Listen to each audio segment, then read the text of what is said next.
So, especially for me, something that I'm always worried about is like, oh, how, why should I even listen to you and your, you know, advice or whatever? Like, what gives you the right or something? And maybe this is just me, like, overthinking or whatnot. But that's why I'm always, thinking about it or worried about it. I So, mean, it is a fair thing. People do want to make sure that the person they're listening to for advice has the experience required. For instance, I wouldn't be going to a automotive mechanic to learn about nuclear physics. well, but maybe they study that in college. You don't know. And that's why it kind of comes down to It, experience. If you have a good yeah, experience, playing with someone or whatnot, then you might, want to hear from them, I guess. Which is why I like exactly. to hear your input.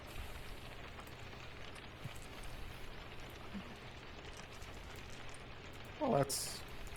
I think we have a mutual feeling there. You are, I think, probably the only campaign that I've ever felt like not only just having fun in, but actually like got along with the group and the dungeon master. So I really do appreciate and enjoy I, being in your game. I think that says a lot for the other dungeon masters, like how a lot of cues they missed. You know, But that's kind of why we're doing this, to help people identify those cues and get better.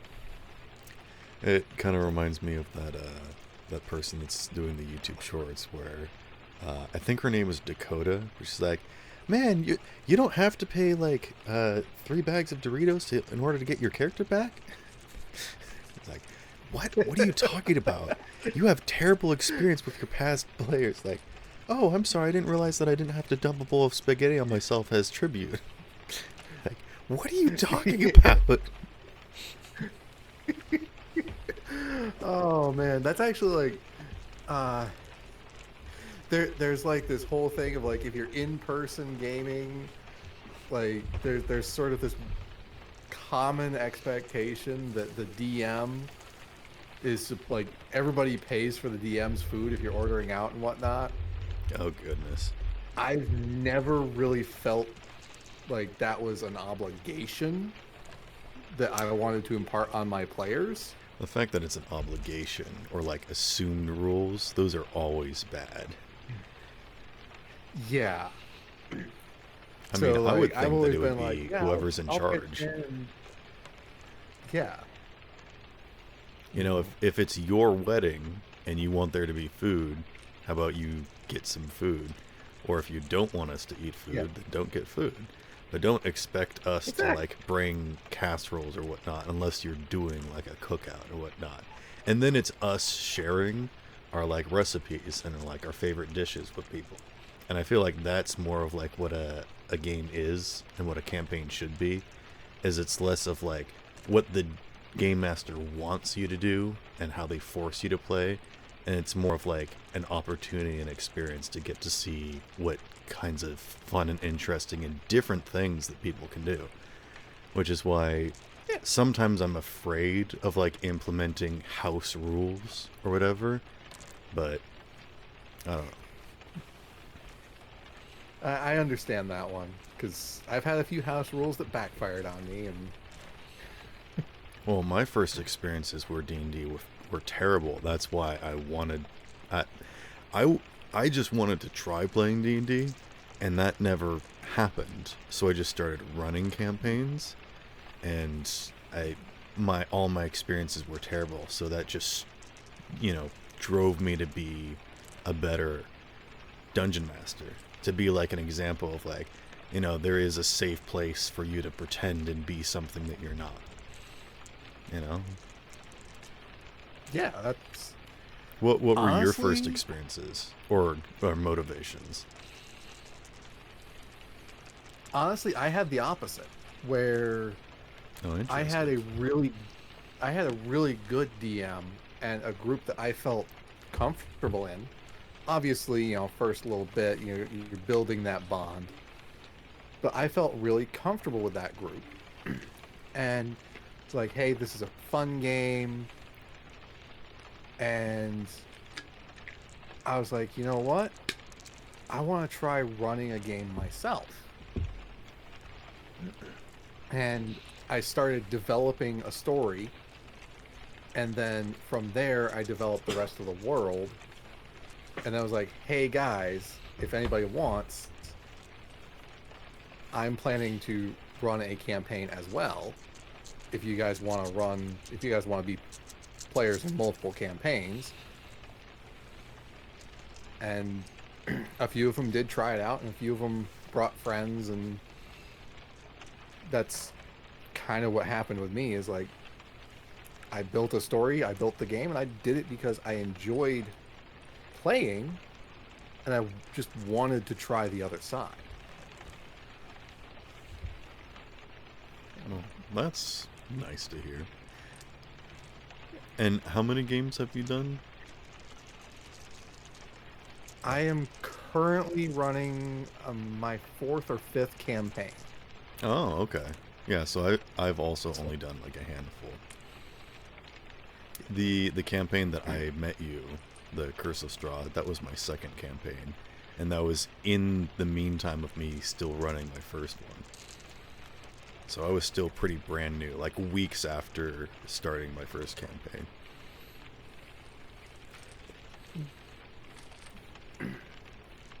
But yeah, my first experiences were pretty bad. I didn't have many friends at school, so I did have this one friend, and they're the one that encouraged me to start my YouTube channel, because we wanted to hang out and play video games. They wanted to do a YouTube channel. They said, you should do it too, so that I can, send, my viewers to you or whatnot, which never happened. But basically they said that they liked D&D and that I should get into that as well. And so I kind of tried it, and they didn't want to help me, and they didn't know how to, get me into it or explain it to me. So they're just like, look it up online, there's some free stuff. And let me tell you, the thing that I got access to was not D&D Beyond, was not Roll20. It was this like online, homebrew, site where people made a bunch of fake stuff and put it up, and I didn't understand any of it, but I started reading through it, and so I got a bunch of examples, and then from there I was able to like reverse engineer and try and figure out like how the game works, what these stats mean, what are good numbers and things and whatnot. And I made about like, I don't know, like 7 different character sheets. I literally spent 2 weeks while my parents were away on like a trip or something, that it was like a week and a half, but I would literally wake up, work, and like read these different fake homebrew character sheet or like classes or whatever, and try and make character sheets. And I woke up, maybe ate sparsely, and then went to bed, and then woke up and started working on it again. And I did that for like 7 days straight. And then I started to take breaks and do other things. You're so good at making random things and, coming up with magic items that are not exactly the norm. Well, you spent a week and a half studying it. Learning the wrong stuff, or basically. Well, the interesting thing is that I knew about role-playing games before this. My dad actually played Champions, and what's the other one? Like Heroes, or like Danger Crew or something. Just like a whole bunch of like very old systems or whatnot. And basically how those systems work is that you don't have a class. You have like a list of options that you can choose from. Like you can learn martial arts. You can project a ray or something, or generate a projectile, and then you get to describe what it looks like. But it basically has like, you spend 5 points to get this amount of range, and it does this amount of damage, and you could change all the special effects and whatnot. So I had an understanding of like a relevance of, if you have something that can do an area of effect at 15 feet away from you, that's pretty powerful, but it's, relative to something that can shoot something 60 feet away and only hit one person. Having that kind of mathematical understanding of balance, and then looking at these homebrew things and trying to figure out backward compatibility of like, this class doesn't really make sense, but it has these options as limits and whatnot. And so I had a very weird and different, upbringing and understanding to what D&D was and how it worked. And from what I understood, it was overwhelmingly complicated. Like, it does not need to be this complicated, which is why I like a bunch of other game systems, which are a bit more bare bones, allows you to roleplay and make stuff up more, and is a lot less math. D&D was made for nerds because nerds love math. It's literally the game of, I tagged you, nuh-uh, no you didn't, I cast counterspell, but we actually have rules for it. We figured out the weight of the stone and how it actually, if you put real life like physics into D&D, it doesn't work. It used to, but not 5th edition. It really doesn't. Trust me, I've tried. But yeah, after making like 7 different characters for 2 weeks, I finally, tried to hook back up with my friend. And they said, oh yeah, you can, play with me and my girlfriend and whatnot. And basically how it worked out is that her girlfriend didn't like me. So she thought that I was trying to take her away from their special time or whatever. So I lost my friend, basically, because my friend was trying to be too nice. And apparently their D&D was their time, their special alone time. And they didn't want to lose that. So long story short, I don't have that friend anymore, and I won't really go into it. But yeah, bad first experience, and then from there I was out of school. I didn't have a job, didn't have friends, any communication, suffered through a lot of depression and whatnot. Eventually just got so desperate, I actually got Animal Crossing. That's how desperate I was for friends. But that doesn't work. So I went onto Facebook and tried to find like a D&D group. Got onto Discord for the first time in like months. Joined a group and I was like, is there any games open? Can I play in anything? They're like, oh yeah, we're super friendly or whatever. But there's no games open. And I'm like, all right, then maybe I'll see if I can try to join a game. And instantly people are like, game, you're running a game? Just like moths to a flame, like those birds in Finding Nemo. Mine. You're playing a game? I got 20 replies within the first 15 minutes of me posting, and then that barely, it eventually boiled down into like 4 people that wanted to try and join. 3 of them actually ended up joining. But I started my first campaign. I was like, you're on a boat, and there's some pirates, and you're fighting each other, and we just go into initiative and do some stuff, and then, we'll figure it out from there. Yeah, I just figured it out from there, and it was all, learning experience and, customizing stuff, and, instantly making homebrew rules and items and things, and people are like, oh my goodness, you're so creative. How long have you been doing this? And I'm like, how long have we been playing? So about 20 minutes. I don't know. I feel like I have this ability to, be creative and make stuff up because I have this experience with being in drama and being a story writer and, playing role-playing game. My biggest thing that really helped me get up into directing and portraying scenes was playing Betrayal at House on the Hill.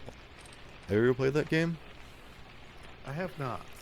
It's really fun. We should play it sometime. But basically, you just draw tiles and then you explore a house, and every single time you go through a doorway, you draw a random room tile. And sometimes it's the kitchen, and then you can get a food item from there, or you discover the pantry, or the graveyard, and then you get an omen, or a bunch of stuff. But basically, rather than whoever's turn it was to get the card and reading it, I would always take the cards and read it, And rather than, looking at the list of options of like, if you roll this, this happens, you roll this, this happens, I would just say, this is what it is, and then roll the dice, and then I'll tell you what happens. And that's kind of been my thing ever since, is like, rather than having a cutoff point of like, you need to get a 15 at least, and if you get a 14, you fail, and if you get a 16, you win. It's like, if you get a 3, you probably don't see much, but at least you get down there and you notice something. I've always had this idea of like levels of success, which D&D doesn't have, of like, if you go and investigate a bookshelf and the only note is that you need to roll a 15 to find this book, and they roll a 14, I still want to give them some information. They just may not find the special thing that I've got planned, but I can come up with something. Yeah, and that's just kind of you been... can have it be like, hey, they find a book on astrology that kind of helps them potentially helps them in the future with something else that they might exactly not know, and honestly you might not know at the time, but you'll figure it out. So you got started really rough on D&D, and basically were like, essentially you started DMing before you were like, without ever actually I never played. That's why I kept asking, like, is there any opportunities for me to play? Because I feel like I need the experience of a player to be a better dungeon master, and so I never really got that for the longest time. I do agree on that one. A good DM can only improve by being a player. That's oftentimes why I needed to stop. And I actually like didn't watch movies or like play video games. I just got into this funk of like, I don't know what I'm doing. I don't know what I'm making. None of this makes sense. Like having those, even the simple media can really help, give you ideas again. Like understanding what it means from like the player perspective of like, is this interesting at all? Yeah. That's one of the biggest reasons is as a player, you can start identifying, here's what I'm looking for as a player. The information you're looking for, the storylines and all that. And without that information, you're kind of at the mercy of your players' feedback as a DM. Yeah. Especially when making anything, I feel like, and this is a problem that I know I certainly struggle with, like writing something or drawing something or, making up what the next session's going to be.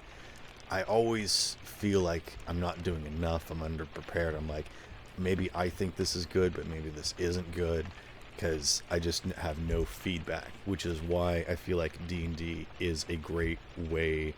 It's almost like therapy, because it allows you to try something and then get immediate feedback of like, is this good? Do people like this? Am I just in my head?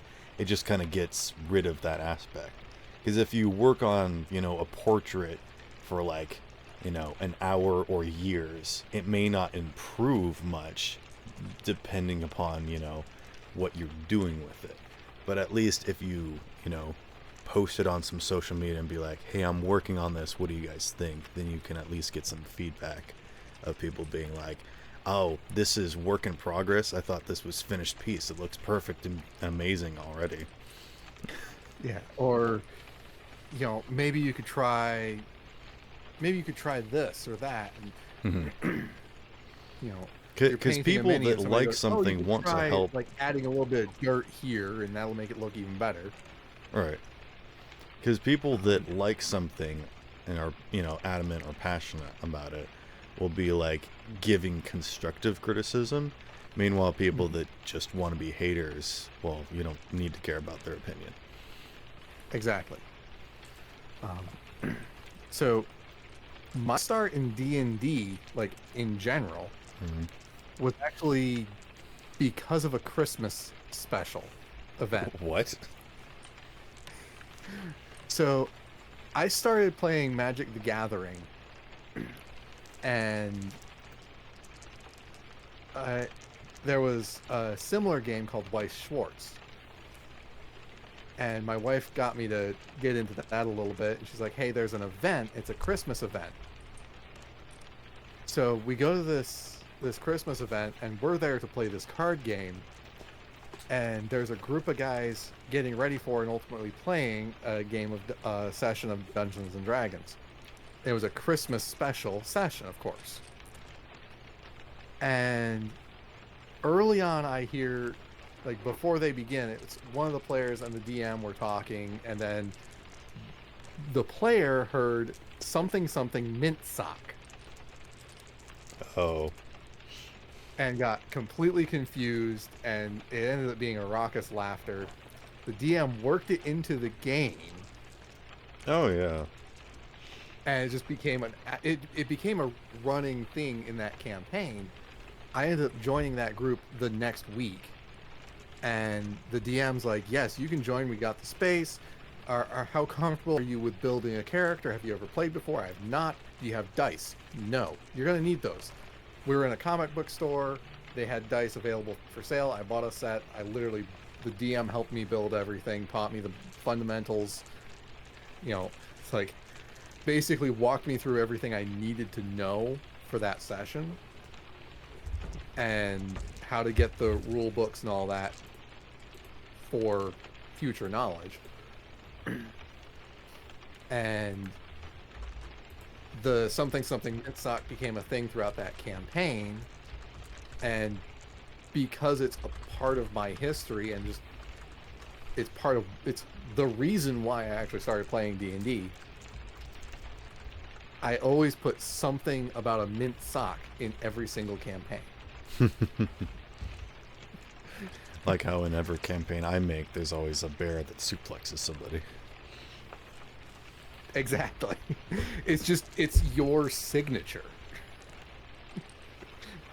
You know, and it could be like, hey, here's a pair of socks. They happen to always smell like mint. You're never gonna have smelly feet again. Or a town called Mint Sock in a different language or something. That's why you wanted to join my campaign with those mint socks. It is why I wanted those mint socks in your campaign. And I said, because I said, not just that, but let's take it a step more than that, which is what I think needs to happen in those kinds of situations. Mm-hmm. The first rule of improv is yes and yes. Not a lot of people understand that.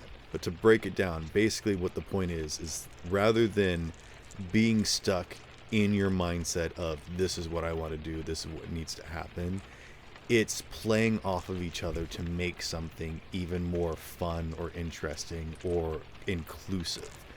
So if I say I want to have, you be like this kind of grungy character, and you say yes, and I want to have mint socks, I can't be no, because what I'm trying to do is this. You can't have those mint socks. I need to say, and this is what I did, yes, and those mint socks are magical and will do something whenever you do a long rest. Exactly.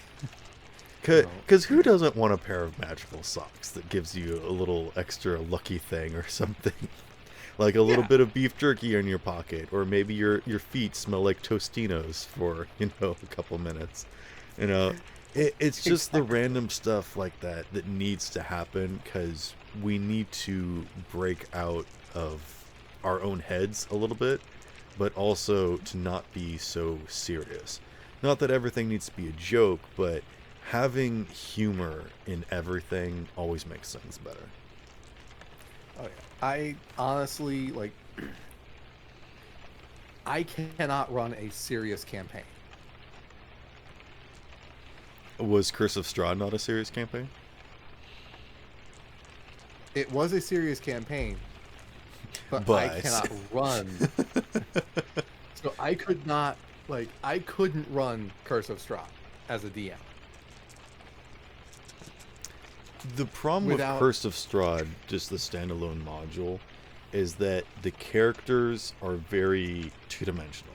There's not a lot to them. They don't have a lot of story. They don't have character. And all of it breaks down to is that everyone's miserable and there's an overlord that's evil.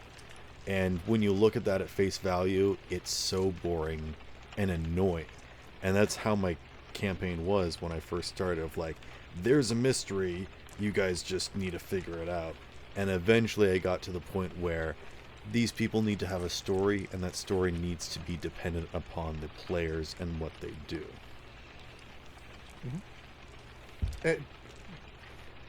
The players need to take an active role in the overarching story. Correct. And I feel like Curse of Strahd is probably a bad way to start, because it forces you in the situation where no matter what the players do, it will always be the wrong thing, because, you know, either they will be punished or the people they try to save will be punished. And that's just not a good first experience for a player or a dungeon master. So No, it's not. I immediately jumped to Honestly, hard mode, yeah. which was a Honestly, good like, learning experience. Most modules, I'd say, if you're starting as a DM, most modules are kind of a decent start, because then you're getting a feel of what it's like to be on the other side of the screen. But at the same time, it's still a taste. There was this thing in Dragon of Icespire Peak, which is there is like a starter box set that you can get, and I got this for my sister, because she wanted to get into it. Which is basically like, there's a dragon on top of this mountain, there's a monster over here, a monster over there, there's someone that needs help over here. Like, there's little spots of interest like on the map, almost in like a Fallout type of situation of like, there's little stories everywhere you go. No matter what you do, you will always be helping people, getting experience, getting weapons, getting, items and whatnot. But the cool thing is that they had sidekicks, basically. They had like little character cards for like people that if you don't have enough people for an adventure, you can get these helpers to assist you. And that was fun. I liked taking those characters and giving them stories and motivations. Because I had this one guy, I don't even remember his name, but basically he was just like a farmhand, so he was like good with survival, and that was basically it. And he was equipped with a pick. But I gave him this story where his mom died, his father is getting old, and he can't take care of the family anymore. So this young, farmer boy comes into town looking for work, and he's upset, he's angry, he's a bit abrasive, but underneath he's a very caring person, and, he wants to help out. And they go and investigate, this cavern, and like he finds stuff, and he's, good at helping them find a way around, and I really gave this, just a small postcard, so much character, because I gave them extra information. And that's what people need to do, is not just follow a module as written. And that's kind of why it's bare bones like that, is to give you the opportunity to make more. So I feel like I definitely played Curse of Strahd wrong and incorrectly, because I changed so much. But I almost felt like that's what this is all about, is that it's encouraging you to take it a step further, do a little bit more. This is your starting point, and then go from there. I do agree that, a module is a starting point. Mm-hmm. If you divert from a module and end up with a complete campaign out of it that is completely off in the other direction, and you are able to make that work, I think that's a success. Exactly. You may have run that module wrong, but you ran the campaign right. Mm-hmm. And this Which goes I think back to is the yes heart and, of the module.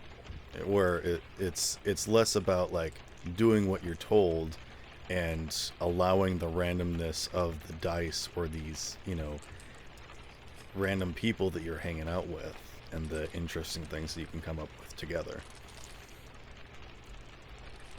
Of like, yeah, why not? And it sucks.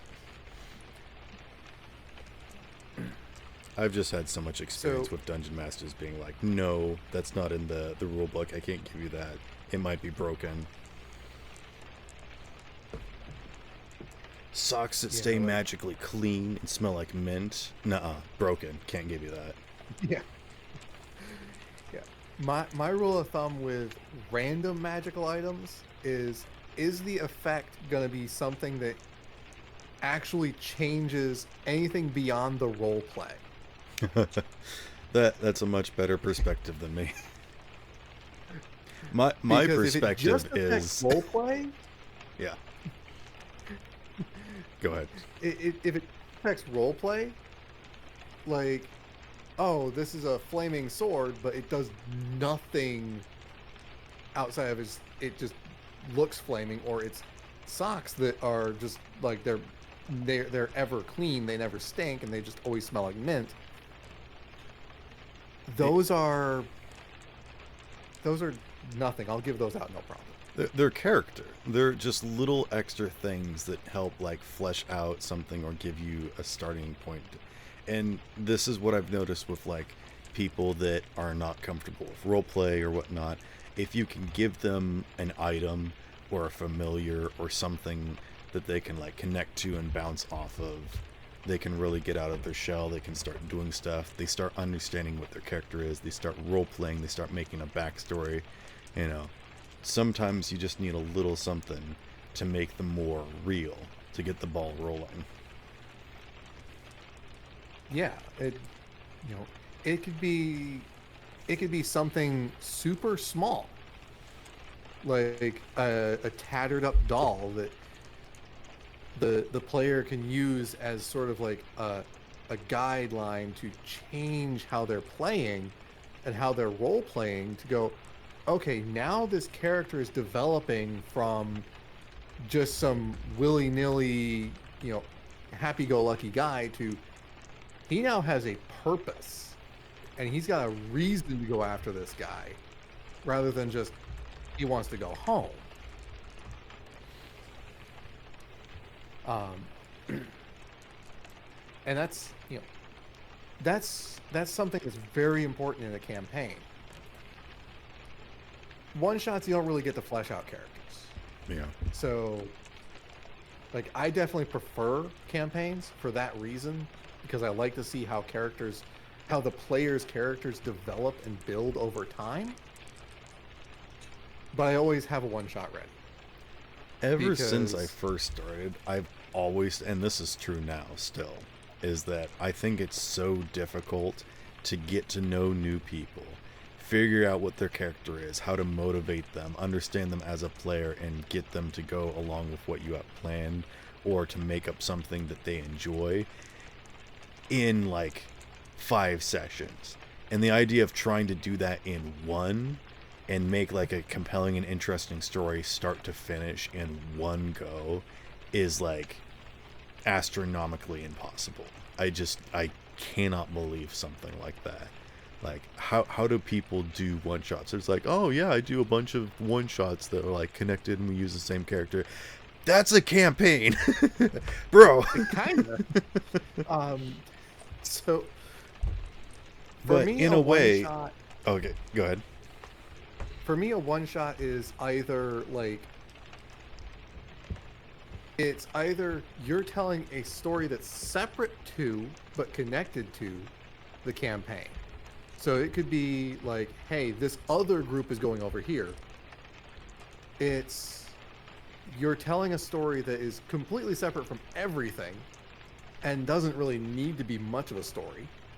Like a holiday one shot where it's like you're saving Santa. Mm, You know, you don't need much of a story, and you don't want to dive too deep into the characters. right. But I mean, if you're in the same group of like people and you know each other and you know what the dungeon master is and you know what kind of adventure it's going to be, that's already a better place than just like starting with nothing. Because Oh yeah. I've tried to join D&D servers where they're like, yeah, every so often just make a character or whatever, and every so often there will be dungeon masters that will be like, yeah, I'm gonna run a one shot, right now, hop in and join or whatever. Oh. And I didn't really understand that, but that so for me, my rule of thumb is if I have someone who's looking at being a dungeon master, I like to try to get them to do a one shot with a group that they know. right, They're already a player, because I personally feel that it's a lot easier if you're a player to kind of be a DM. hmm, But they're already a player, so have them try a one shot with the group that they play with regularly. right, So they already know like how this group plays. I've never done just a random one shot for random people. yeah, I've played in a one shot that was designed for random people, and it was like prefab characters and all that. It was fun as a player. I don't think that's like there's not a whole lot you can actually do as a DM to really make that super intriguing. Well, in the server that I joined, and I've joined a few servers like this, it kind of makes sense on paper of like, you keep track of your character sheet and you can join whatever these random encounters are. So maybe one shot is about this building's on fire, let's see how many people you can go in and save or whatnot.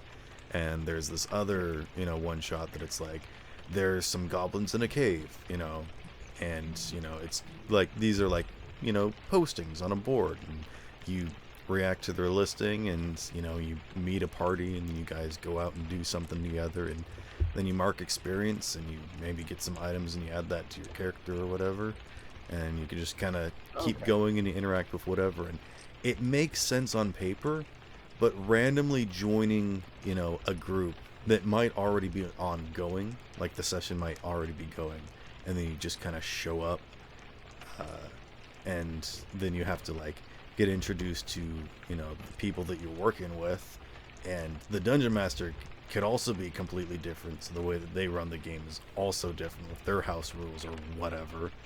So it's a whole bunch of like trying to juggle so many different things that it was just so great, which is honestly why I gave up on trying to be a player for so long, because it just seemed like it was too much of a hassle, too much effort to like get to be part of a group and make sense of what's going on and belong, which is why I always felt like that player.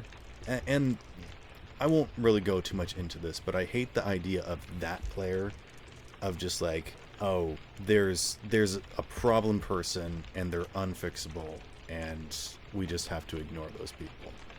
Because I always try to make sure that people don't feel like that player or that I'm that GM, because I want to sit down, I want to talk with people, I want to help figure things out with them. I want to help them learn what's going on, what's wrong, what's, what they're doing wrong or what feels wrong to them, because, it just makes a lot of sense to, in this world of make-believe, why can't anything exist? Like, the idea of making rules to bar people from doing stuff just doesn't make sense. Which is also kind of going back to the magic item thing that I was going to touch on, of like, I would allow anybody to play whatever character and class and have any item that they want, because there's no way that it would be too powerful that I couldn't deal with.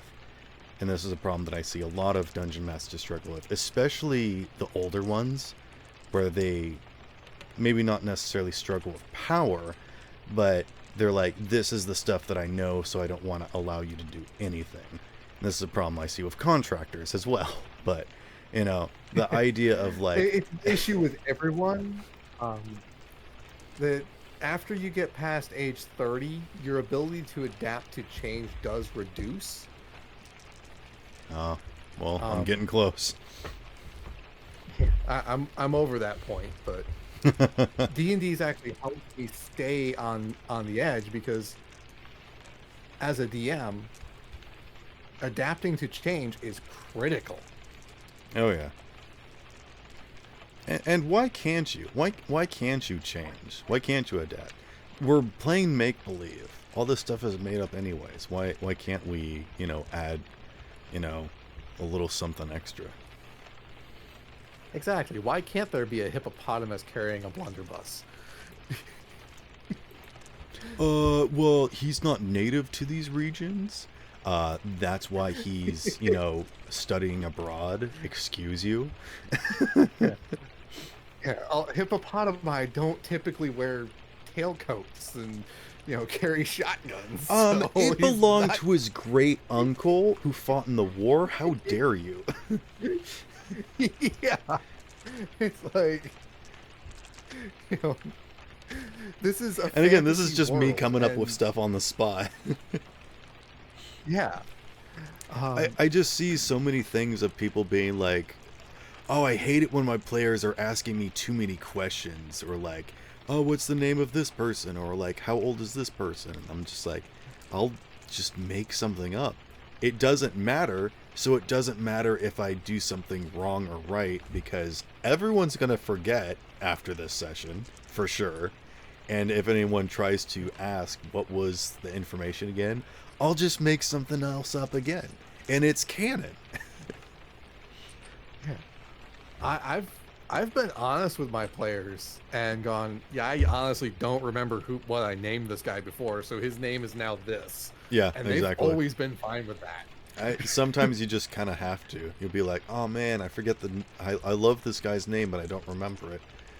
Actually, something I'll do, because I know that people love to do this, is that I'll say, if you can remember, the date of this event or the name of this NPC, if you want to go look it up in an old, video or look through your notes, I will give you like 2 gold pieces or something, because one, it gets people invested, it rewards the note takers, and those people that are desperate for money, it gets them involved with the story. So there's never a downside to like trying to find ways to motivate players outside the session as well. True. Keeping your players motivated in and outside session, there's never a downside. I'll be like, oh yeah, his name was Charlie. Oh, okay. And then we just move on. Yeah. You throw the 2 gold in their character sheet and roll on out. Mm-hmm. So yes, for people looking to start campaigns, don't do one-shots with a bunch of random people. Don't do hardcore, like, gritty survival. And also don't do mysteries. Yeah, no. Because that requires you to Mysteries keep are a for lot of very expert specific DMs info. only. Like, serious expert DMs only should touch mysteries. That's what I did in my first campaign. Literally session 2 was like, hey, this person that was on the boat got killed. Figure out who the murderer was. Mm-hmm. And so everyone was, forced to stay on the boat, under house arrest. They weren't allowed to come onto land until they figured out who killed one of the passengers. I actually did a similar mystery in one of my campaigns, and the party's solution was if the party is the only surviving people on the boat, they've solved the mystery and figured out who the killer was. Mm. It's like, I mean, technically the killer is dead, but you're now the killers. Yeah. Well, I found ways to tie people in, because one of the players, it was their mentor. To another players, it was like their friend that they chatted with and had tea with, and I did different stuff like that. Also, another player was from a different boat, So they couldn't come visit their friend, but they got to go on land and investigate in town and whatnot. So I gave them options and opportunities to tie them in and give them different skills and abilities and opportunities to use their, different skills and abilities to investigate. And even then, still, people weren't motivated. So they were just like, well, let's just wait until nighttime when they get their verdict, and if it's bad, then we'll try to break it.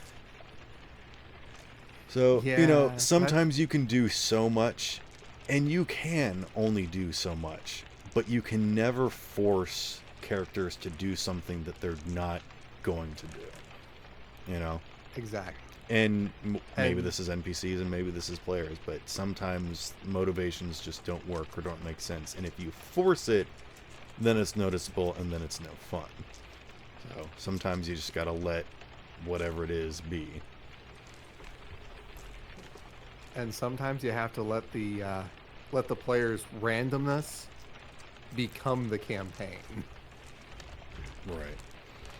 The problem is when the players don't interact and they're waiting for you to lead them, and you're trying to lead them and they're not following, and then you're just kind of stuck of like, well, what am I supposed to do? They're not playing and they're waiting for me to railroad them. Yup. And that's basically what my Railroading first is no campaign fun was. for anyone. Just no clue, no motivation, no direction. And basically every session boiled down into a one-shot of like, oh, look at this. There's a monster running rampant through the streets. Get it? And, oh, this person, has some of their inventory stolen. Go track it down. Yep. And those are fun. And that's actually how my dad did it, is that his, again, Champions is based off of, like, comic book superheroes. So each individual session was a one-shot of, like, maybe they had a reoccurring villain, or maybe, the last session was tied in with this one. But it was like a comic book. It was like an issue of just, like, they go in, they do a thing, and then they're done, And sometimes running a campaign like that really works. But, again, it all depends upon the group dynamic and how well y'all work together. Yep. I did an adventuring league campaign, not Adventurers League official, but like a guild of adventurers with the poster board, and they could pick which group, which job they wanted and whatnot. It worked for a while, and then it just stopped working. Eventually, you do want to eventually build a bigger story into it. Right. And it really is, unfortunate and heartbreaking when, players go away and campaigns slowly die and you lose those connections and eventually it falls apart. And, it's fine to have this thing that you love and it's sad to see it go, but that shouldn't stop you from, keep going, because you want to keep making new memories. Not to forget the old ones, but, allow yourself to have fun and enjoy things and keep sharing that with new and interesting people, because there are some great players that I really miss that I hope they're fine, because some of them, left on bad terms. Some of them just left Discord altogether and went offline, and I'm actually concerned for them in real life, but, sometimes things happen. Things don't work out, or, people just go on to live their lives, and there's not much you can do about it, so you shouldn't be worrying about it. All you can do is, make sure that you're doing what you need to for yourself to make sure that whatever you're making next is good. So, it's all experience, and it's up to you to decide whether or not it's going to be good. Exactly. And life is what you make of it. Mm-hmm. I learned that from Hannah Montana.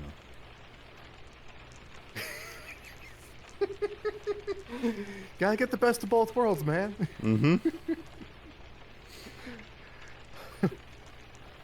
But yeah, that's why Critical Role can do good stuff together.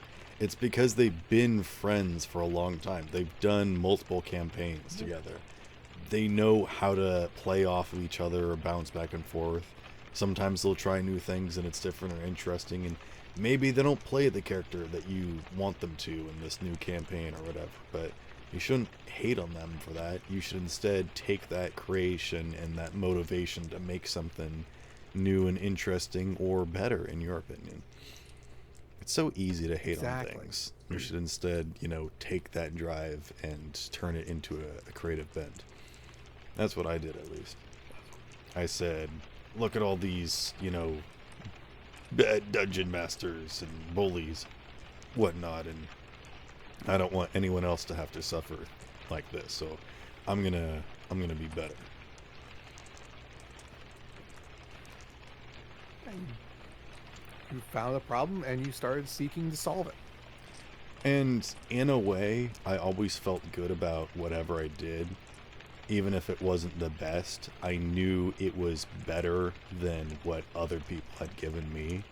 So I had this interesting perspective on, like, rather than worrying that I'm doing a good job, the heart and motivation behind it is always in a better place than some of the experience that I got.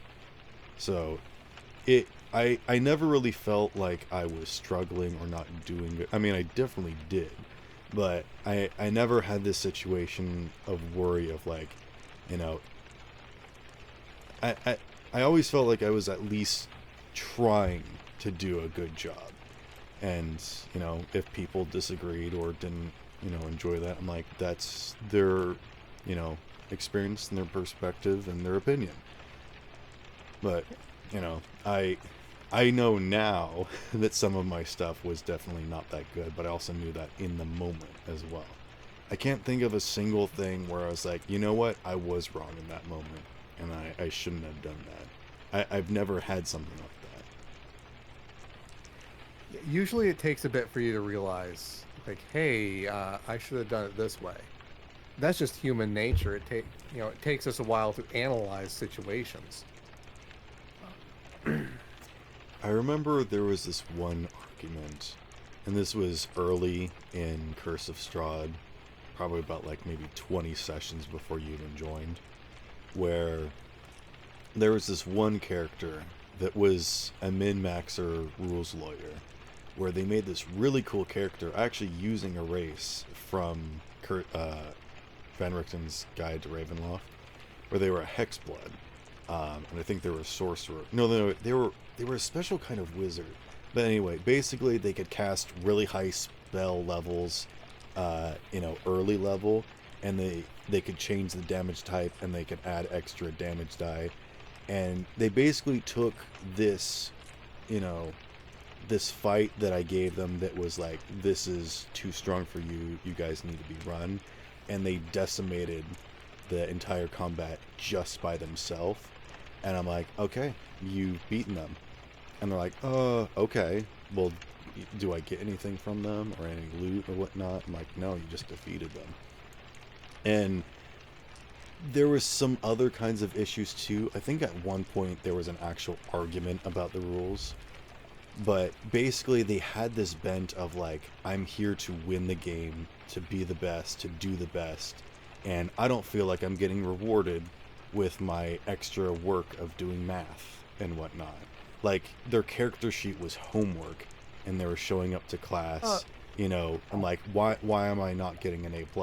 Why am I not getting an S rank on this combat encounter? And I just remember that there is this one argument about, some sort of damage multiplier or something. And it basically came down to me saying, we could probably talk about this for another half an hour or more, but basically, as a dungeon master, I want to make this ruling of like, it doesn't matter. I think, I've made my call already. Looking back at the rules now, you don't get to take your turn again because you didn't read something. I said that this thing happened, and I'm not going to retcon it, and I think we just need to move forward.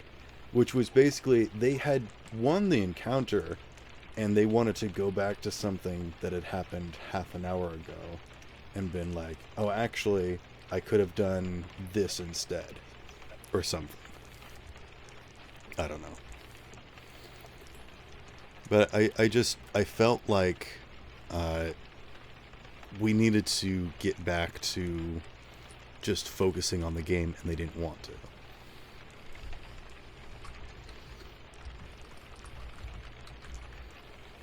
Have you ever had an experience like that?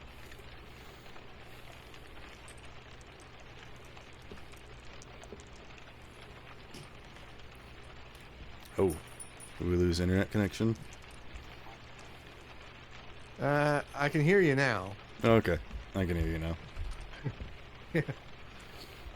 Um, Sorry, yeah, I went off players on who a want big to try- tangent. it's okay. I caught some of it. Basically, that was my only that player that I ever really had, and it basically came down to them not respecting me as a dungeon master to just make a decision and move on with the game. They wanted to be correct with the rules as written. And that's rule 0, as written. The DM overrides all rules. They were a pretty high-ranking member in that server, unfortunately. So I think that's them leaving my game slowly caused me to lose other players, and I think they like blacklisted my, call to like I need more players. And Yeah. actually, just to do a real quick story, the reason why I even started running that campaign is because it was going to be the first campaign that I was going to get to play in, and the dungeon master was like, I'm going to do like this evil thing where I'm going to give a random player a notice that they are evil and slowly working against the party. And I was like, that's an actually really cool idea. And it turns out what they actually did, after doing a session 0 and talking to us about the idea, and we all agreed, what he had done was told every player that they are evil and working against the party. Which kind of defeats the purpose, but also I was super excited because I thought they had told me that I was going to be working against the party, because I was going to play kind of an evil character. So it made it less special that they turned it into a random poll, and then even less special that they told everyone that they were going to be evil. Long story short, that person got kicked out of the server for pulling something like that, and then the campaign was going to go away because there was nobody going to run it. So I offered to jump in and run it, and everyone was fine with that. And so I had like 5 players, and they were ready to go, and we were going to run it. And then the server was like, hey, you're not a dungeon master. We need you to go through like these steps and submit like a formal application, and we'll get back to you in 3 to 4 business days.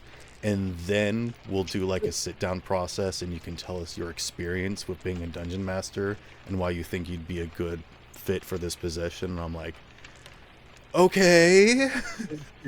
It's a game, not a job. Yeah, exactly. But basically, it boiled down to me meeting with a couple people on Skype for some reason. Not even Discord, where the server was, on Skype. So I had to download Skype and sit face-to-face with them. And they're like, where's your camera? I'm like, I didn't know I needed a camera. They're like, we kind of need to see your face. But basically, it was just a formality, and they wrote it off and let me do it anyways. But I hadn't had enough experience running a campaign to be a dungeon master. So they gave me the title of being a dungeon master, but not allowed me to be on the council.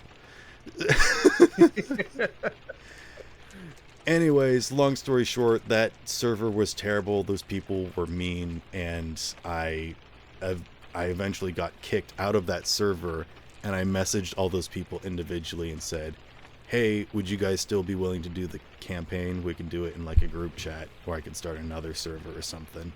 And that's what started the Dice Tower that I currently have right now, is the Curse of Strahd campaign. Okay. So yeah, the Curse of Strahd campaign was the first campaign that was ever ran in the Dice Tower. The first campaign that I ever did was just a group chat. And then that eventually got added into this server now. But yeah, it was literally just the Curse of Strahd group for a while.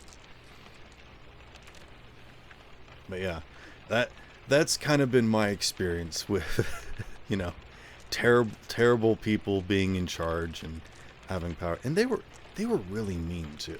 They would like notice when people were talking in text channels, and then they would come in and be like, make sure to follow us on Twitter and come watch us live now on Twitch. And I'm like, could you please post that in the promotions channel? You're kind of muddying up the conversation that we're trying to have. And they're like, you can't tell me what to do, I'm a moderator.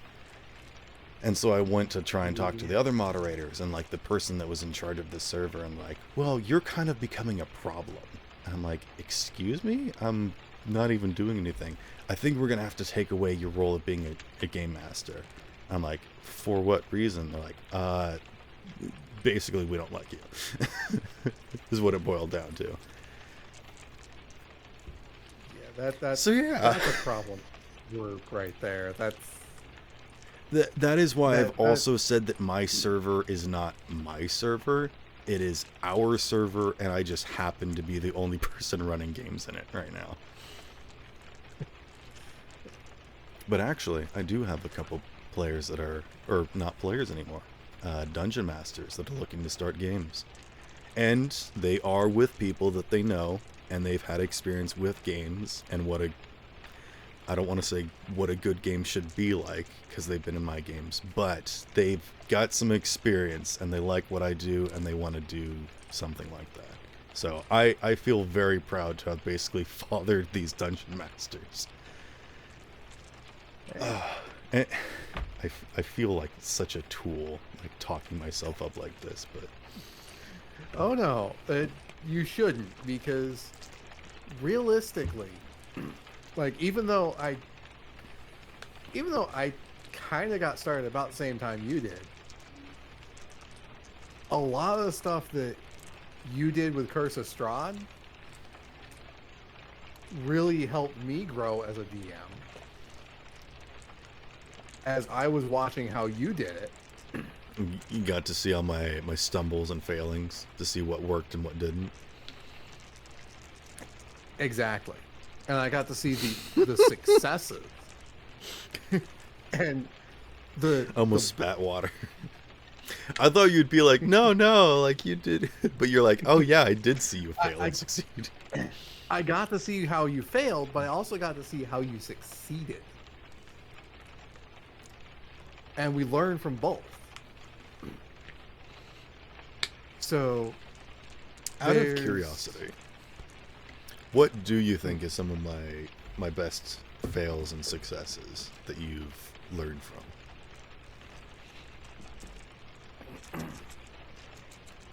If you want, I could start with you. Some of the best successes and failures that I've seen. You tried going very Eldritch Horror at first. And when that didn't work. And when that didn't work, you learned from it and you adapted the campaign.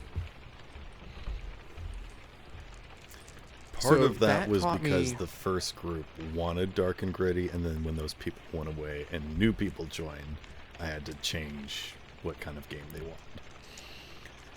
Exactly. So that taught me that the primary element is tune the campaign to the players, and when you're building a new campaign, if you're building it for a group that already exists, you want to build it for that group. But if you're building it for a group that isn't constructed yet, you want to bring in players for that campaign. Also, so it needs to match. Yeah. Also, when I first started, after every single session, I would go around the table and be like, "Hey, you, what was something that you liked and something that you didn't like?" And they're like, Mhm. "I don't know, it was fine." So that doesn't work. So what I instead started Yeah. doing was like at the end of each session, I would be like, "Man, I didn't really like what I did here," or "Hey guys, I don't think this part of the campaign is working. Do you think I should fix it?" And then some people would actually speak up and be like, "Actually, no, I really like that part. I like it when you talk Mhm. exposition for half an hour." And I'm like, "Really?" Yeah. It's like, wait, what? Yeah, Um, some of the people were like, "Yeah, this is Sunday. I just want to relax. I just want to kind of hang out and listen to you tell a cool story." And I'm like, "All right."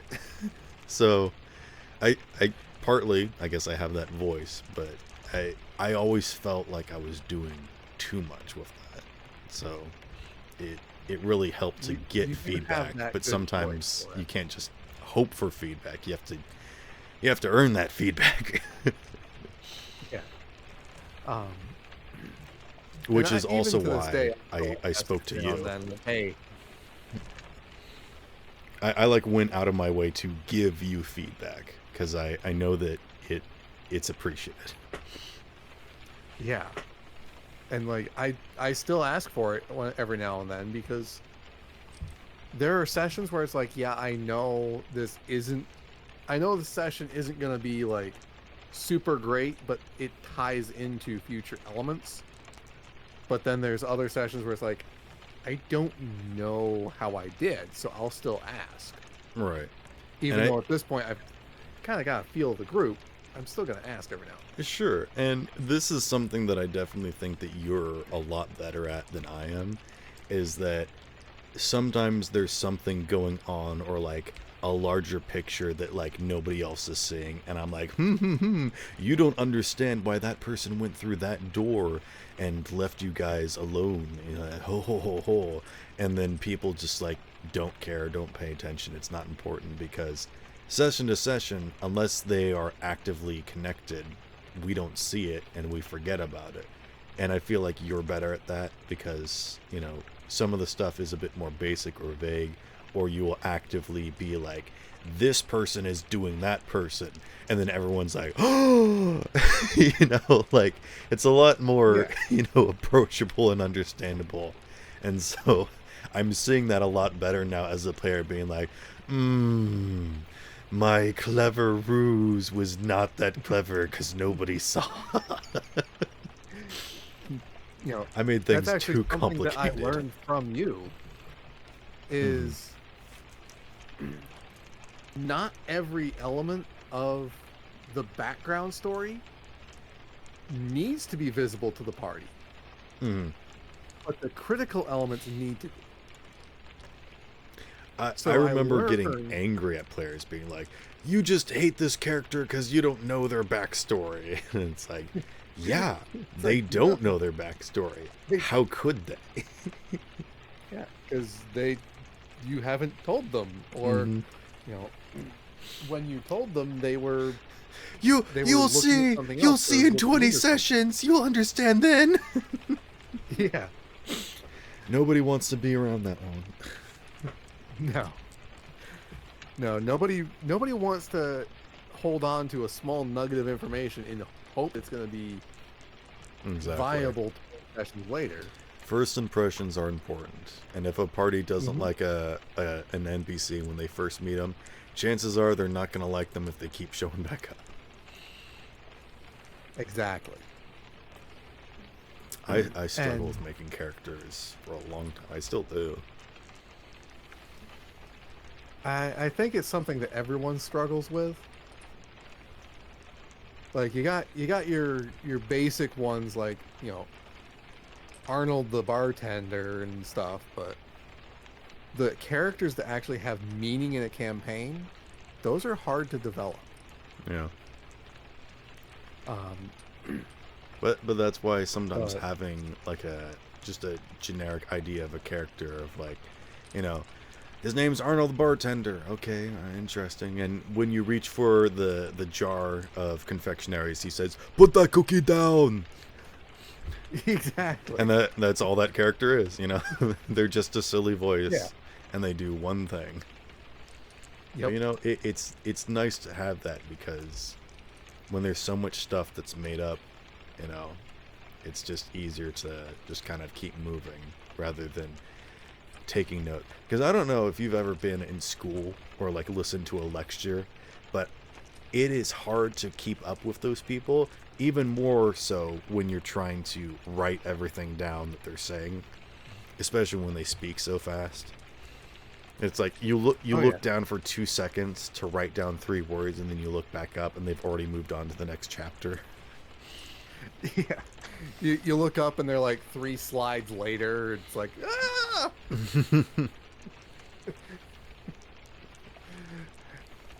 Yeah, I've had that experience. I haven't actually been to a formal college, but I've been to some schools that have very similar effect. Oh, college was terrible. Basically, what college boiled down to is they said, "Here's my website. I'm gonna upload all the slides from today's session." Or some of them were like, "I've got a recording of everything," and I'm like, "Why do I even need to physically be here if all of this information that you're giving me is available online?" Yeah. All right, just give me the link to the audiobook. Yeah, exactly.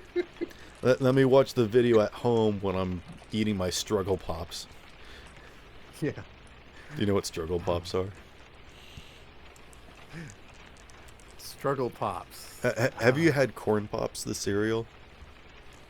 Yes. Okay. The Now, off-brand version. now imagine a bowl of cereal, but instead of cereal, it's not cereal. Instead of milk, it's not milk. It's literally just ice cubes in a bowl, and then you add some milk. That's struggle pops, or you add water instead of milk. So you're just eating Oh, water and ice. yeah, That's when you can't even that's afford bad. ramen. That's struggle pops. Yeah, yeah, that's pretty bad. That is a college meal, unfortunately. But Can't yeah. say I've ever been that bad off on food supply, but My dad used to yeah. survive on ramen and hot dogs, and I never got that bad, but you know, sometimes I like to eat like that. Anywho, we're getting a little bit off topic. A little bit off topic. Um, So we were talking about the things that we liked about each other as dungeon masters and the way we've seen each yeah, other grow and lessons we've whatnot. learned from each other. Yeah. Yeah, yeah, lessons we've learned from each other as we're kind of watching each other grow as DMs. Um, the yes and is something that I've kind of picked up a bit from you. Hmm. Well, it's also something that I feel like I picked up from you as well. Like when I met you as a player, I knew instantly that we were going to get along when you said, "Hey, can I have a magic item?" And I'm like, "Oh my goodness, what is it going to be? Is it going to be like a +3 Vorpal sword or something, you know?" And you're like, "I want socks." And It I'm was like, "This is the kind of thing that I do for players." So like, I feel like we're going to get along. But yeah, you like I want these random things that are gonna have no value in combat. you joined a dark and gritty campaign with such an interesting, useful, but also fun character that helped bring a lightheartedness while also still being, you know, viable to the campaign and, you know, helpful for the party, you know. And from there we started to build together, and I think, you know, players came and went, but you always found a way to, you know, without necessarily being like the focal point or the pinnacle or the keystone, but helping solidify everyone as a group and work together to, you know, make it through all these different endeavors. So I learned that from you, and I feel like I've tried to apply that in my games ongoing, is that there is this campaign and there is stuff going on, but the main point is that you're all together in this. And I feel like that's also a problem when first starting a campaign, is how do you get the players to work together, you know? And a lot of it is like, you already know each other. You're in a tavern, you're hanging out together. Or maybe you're all in prison together and so you've got to break out together, or you've all been hired to do a job or something. That can also be a very difficult thing, and that could even be a whole session itself, talking about how best to start campaigns to get parties involved. But Yeah, I think that's going to be a whole thing in and of itself. yeah. Because there's so many different ways to do it. That it's insane. But the best thing that I've noticed from you as a player, and something that I've tried to work as a dungeon master, is learning to let go and just let be whatever is going to be. And I see you doing that as a game master, of like not fretting over the details and just continuously going. Honestly, I feel like your catchphrase is, anyways, now we move forward. That happens so often in the sessions where you don't call us out, you don't get angry, you don't get fed up. You just say, anywho, after all that happens, this happens now. And I wish I could have that perspective more in life. One of my things, especially with the Saturday night group, is y'all, if the players are role playing and it's good role play, healthy role play, and it's Why even if interrupt? it's not pushing the story along super much, exactly, why am I going to interrupt them? So I used to be so worried about trying to progress that I would try to interrupt or get people motivated. When honestly, the best reward as a dungeon master is when you don't have to say anything. You just get to sit back and let people mess around. Oh yeah. We're here for the role play. Sometimes, like, something that one of the players will do as like part of their role play, I'll be like, wait, does that work? And then I have to go, either have to go, hold on, or I'll be like quietly looking it up. And by the time I finish looking it up to see Dungeon if it Master, works, I want to steal his sword. All right, roll this, and you roll that. Then you get to be the mom. Dive down the sewers from here. And by the time I get done looking it up, it's like, oh, I was just joking about that. Oh yeah, no, wasn't actually doing I have players that are like, I want to punch this person, and then the other player is like, I guess roll it. And then I'm like, yeah, so this is what you roll, and what, like, I jump in to help them like understand the game mechanics, but sometimes they'll just do it amongst themselves because they know how to play. And that's They'll be like, when you Dungeon Master, does this work, or what happens now? Yeah. I think that's kind of the point where you're like, you can actually say that you are a success as a dungeon master when at the end of the session, everyone is laughing, everyone's having a good time, and when everyone's enjoying it enough and building a bond and friendship enough that when you are still preparing the session, you look at the chat and it's like 2 hours till game time, and you see like 4 of your players in there. Oh yeah. Honestly, have you ever heard that like the best compliment to a chef is silence? Mm-hmm. It basically means that they're not saying anything; they're just enjoying the food. I feel like that's the same thing for game masters. Is that sometimes the best reward is them not talking to you or not coming to you. You've let go of the reins. You're no longer in control. You're not like trying to tell them what to do or how to go or whatever, and they're just playing. That's when you've truly succeeded, when you just get to sit back and watch them have fun. Exactly. Like those are some of the most rewarding times that I had as a DM.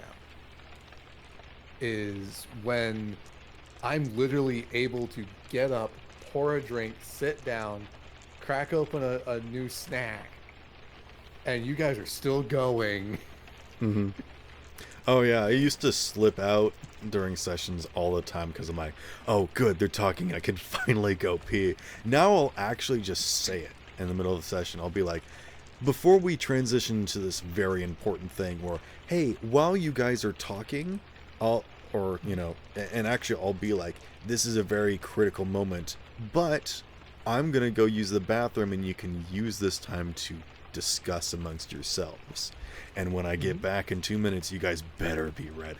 Like, I love Yep. doing that so much because I know that they enjoy me doing that. So I Mhm. actively like try to take breaks and get up from my desk and like go fill up my water or use the bathroom, because heaven knows my voice needs a break and I need to stay hydrated. But like, people actually kind of like it when I'm almost not around in a strange way. I feel like there will always be even a little bit of animosity of like, oh my goodness, the teacher's here or whatnot, Mhm. where sometimes taking a step away will allow people to, open up to each other a bit more or something. Oh yeah. That is a thing where they're gonna be they're gonna be more comfortable talking while you're away about their plans because they're like, oh, he's not listening.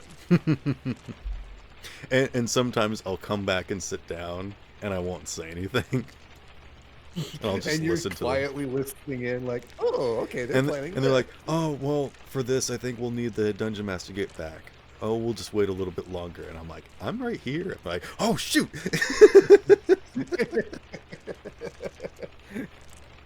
Yup. Yeah, I can't say I've done that full thing yet, but I have Well, done like the whenever you have to get up to like get the dog or something, I'll encourage people like, "Okay, while he's gone." yeah. Well, he's gone. Let's plan this crazy bonkers thing. And then you'll just come back and we're just spamming the soundboard or something. Yup. And then like 10 minutes later, I'm bruising a rib because I'm laughing so hard. Oh goodness. I will say that especially with you being a part of my games and whatnot, I've been able to open up more myself. I've been able to laugh more out loud. I've been able to reach levels where I didn't know that I would laugh like that. I've been able to laugh uncontrollably before. Like it's just I didn't even know it was coming, and then it just catches me by surprise, or I'm unable to stop. I from someone that's been so sheltered and like been so enclosed and shut off because I was bullied or whatnot, and to finally be able to be open and kind of like out with a bunch of people that I know are friends is such a wonderful thing, that I don't feel like I'm the person in charge. I'm not the person that's controlling things. I'm just a host, and I'm just hanging out with friends. And I think that's maybe not necessarily what every situation should be, but I know that I certainly enjoy being in that situation and running games like that, where I'm not the person in charge. I'm not the enemy. I'm not even, the teacher or the person to report to anymore. That's I think that's the best I think that's the best compliment I've ever gotten as player or DM because I know that I is especially love it when you start laughing, you stop running or like playing a character and you just laughing. That's always a great reward to me. Like, people are talking and I'll make a side comment and I just hear you chuckling in the background and I just start grinning ear to ear. oh yeah. There've been a few times where I'm like grabbing the pillow and shoving my face in there. Oh no, don't do that. Don't mute. I hate it when people are like, "Oh, just mute because I don't want to distract anyone from laughing." Like, that's the whole point.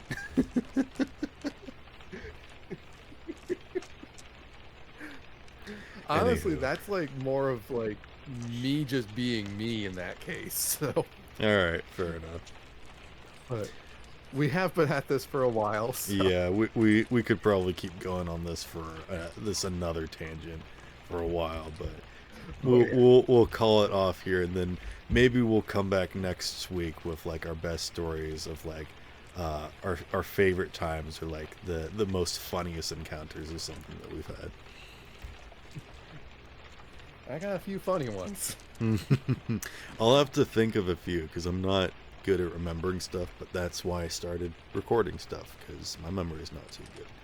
But I'll have to think of a few or maybe look some up. I'll definitely be thinking of a few and jotting them down so I don't forget before then too. So, Okay. Well, all right. good night. Good night.